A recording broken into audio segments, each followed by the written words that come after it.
La autoridad de haber escrito 5 libros, temas diversos, históricos, de comunicación, más la vivencia del ejercicio profesional como periodista, reportero, analista, asesor de comunicación de presidentes, nos da la oportunidad de sacar informaciones importantes, interesantes, y para eso está con nosotros un colega periodista a quien estimamos mucho, pero que reconocemos su capacidad, y ustedes también, es Rafael Núñez, que está con nosotros. Saludos, Rafael, ¿cómo estamos? Saludos, hermano, pues no me distancie, que usted, esa trayectoria mía, usted ha sido parte de ella también, hemos sido parte, yo de la tuya y tú de la mía, así es que muy complacido de estar en tu programa. Así es, Rafael. Rafael, Nueva Retórica, tu nuevo libro, que aborda temas desde la perspectiva de la tecnología, que es tan ágil para comunicarnos actualmente.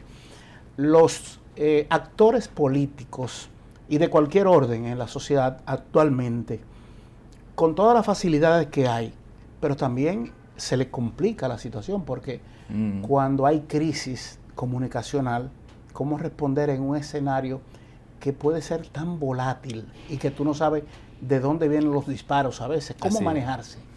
Mira, Geomar, antes de entrar a hablar de este libro, que es Nueva Retórica, Nuevos Códigos, Nueva Sociedad, uno tiene, en primer lugar, hacer lo que yo hice un ejercicio ante mi audiencia cuando se puso en circulación el libro, entre las que se encontraban mis amigos como tú y un gran amigo, el presidente de la República, Luis Abinader, hacer el siguiente ejercicio de reflexión respecto a qué momento es que, en qué momentos de la humanidad nosotros estamos viviendo, en el que tú y yo, que somos baby boomers, nos hemos montado en la ola de la era digital. La era digital se planificó en el año 1956 en una universidad de Estados Unidos, donde científicos, comunicólogos y gente de ciencia se puso a reflexionar sobre la sociedad digital. Se crearon las bases teóricas para la sociedad digital. Pero antes de llegar ahí, yo quiero que tú me permitas un poco a la audiencia edificarla respecto a lo que ha sido la historia de la humanidad en relación a toda la innovación tecnológica que ha ocurrido en las distintas etapas del ser humano. Y comenzamos con lo que ha sido la edad antigua. En la edad antigua la gente vivía en principio nómada, no amanecía en un punto fijo todos los días, sino que donde le tomara la noche ahí dormía.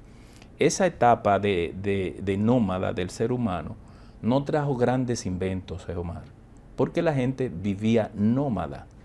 Y pasar de nómada a sedentario, el sedentarismo, trajo como consecuencia las nuevas invenciones que iban a impactar a la humanidad como lo han impactado hasta el día de hoy.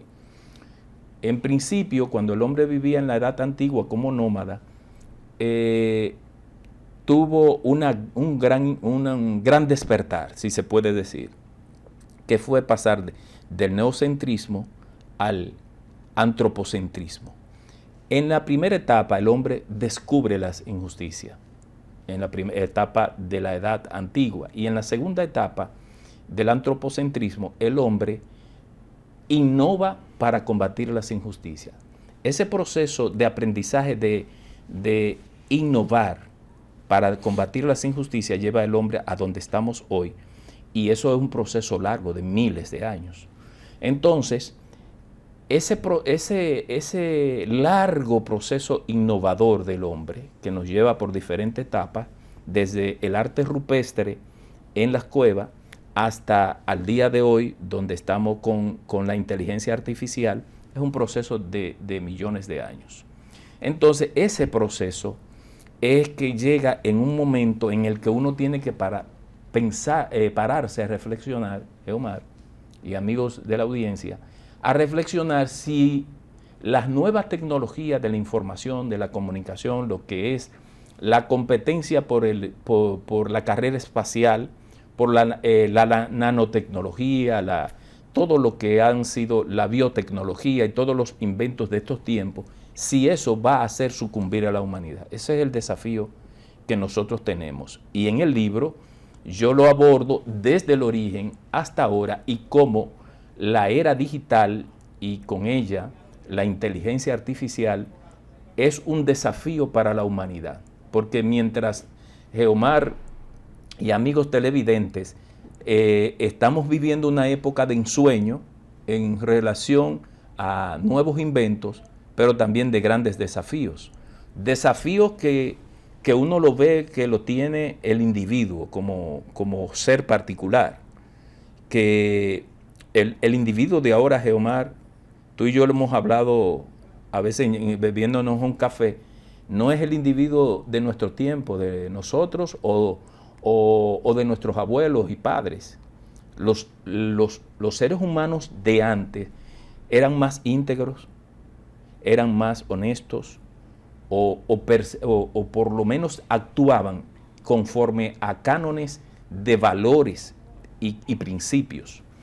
En el día de hoy tú tienes una deficiencia en el ser humano, pero que no solo se limita a la deficiencia individual del hombre, sino también a la familia. Familias disfuncionales, padres que no se ocupan de sus hijos, o al revés, hijos que desafían la autoridad de su padre y la desafían a tal extremo de que matan a un padre por cualquier cosa, o a su madre, como ocurrió en estos días, o un tipo que saca a su abuela y la pone en el tetero de sol. O sea, una situación que se está dando en la familia de muchachas, adolescentes, cada día mayor la cantidad de muchachas adolescentes que salen embarazadas, y una muchacha que sale embarazada por primera vez, sale segunda, sale la tercera, es una condena a la pobreza. Entonces, ese es el tono de la familia. Y el desafiante discurso de una dictadura de género que nos quiere imponer a nosotros que la familia es, por ejemplo, un hombre con un hombre o una mujer con otra mujer. No quieren imponer eso. Y yo no tengo rubor en decir aquí en este programa que Rafael Núñez no aprueba eso. Yo estoy conteste con la familia tradicional de un matrimonio entre un hombre y una mujer. No hago nada para que, o haría una militancia para oponerme a que lo otro venga, pero no acepto que en mi familia, que en el colegio donde estudian mis hijos, me estén adoctrinando a mis hijos de otra manera. Entonces, para la organización, el orden social, que parte muy bien de esa célula que se llama familia, sentimos quizás que las autoridades, los estados, están siendo desafiados e incluso derrotados porque la tecnología es universal. Desde cualquier punto tú lanzas un mensaje, no hay control, hay una dictadura de tecnología. Muy buena pregunta, Geomar, porque esa reflexión que estoy haciendo ahora mismo conduce al final en eso. Iba con el tema de la crisis en el individuo, la crisis de la familia. Hay una crisis de las instituciones porque hay una crisis también del Estado capitalista, la estructura del Estado capitalista está en crisis. Y yo me preguntaba en la puesta en circulación del libro que si es que Rafael Núñez hoy es pesimista. Yo no soy pesimista, yo soy un hombre muy optimista con la vida. Y lo que yo he hecho en mi vida como ser humano, estoy conforme con lo que he hecho y seguiré trabajando para hacerlo.